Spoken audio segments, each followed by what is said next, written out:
एक गांव में माधव नाम का व्यक्ति रहता था। उसका इकलौता बेटा था कनाल। माधव की इच्छा थी कि वो अपने बेटे को फौरन में पढ़ाए, लेकिन कनाल को पढ़ने की इच्छा बिल्कुल नहीं थी। एक दिन जब माधव दफ्तर से घर लौटा, पिताजी, बहुत देर से मैं आपका इंतजार कर रहा हूँ। मैंने खास आपके लिए ही पकौड़े बनाए हैं, गरम ही गरम, कहकर प्लेट में पकौड़े ला कर दिया। माधव ने अपनी पत्नी संगीता की ओर देखा। क्या बात है, आज हमारे साहब का प्रोजेक्शन पोस्ट आया है क्या? इससे पहले संगीता कुछ कहती है, अरे वाह पिताजी, आपने एकदम ठीक पकड़ लिया था। लीजिए, ये है, इसमें आप साइन कर दीजिए। माधव ने प्रोजेक्शन पोस्ट देखा।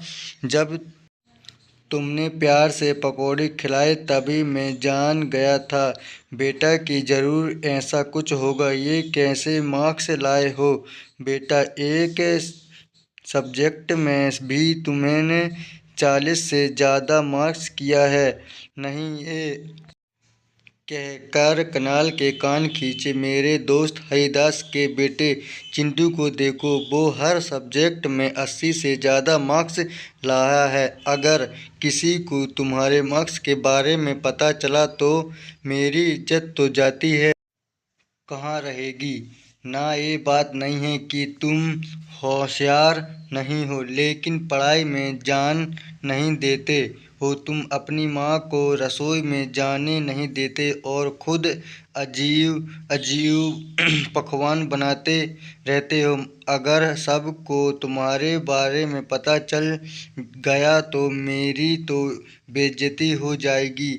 मैं सबसे ढोंगे मारता रहता हूँ कि मैं अपने बेटे को फौरन पढ़वाऊँगा। तुम मेरे दर्द को कब समझोगे बेटा? कहकर सिर पीट लिया।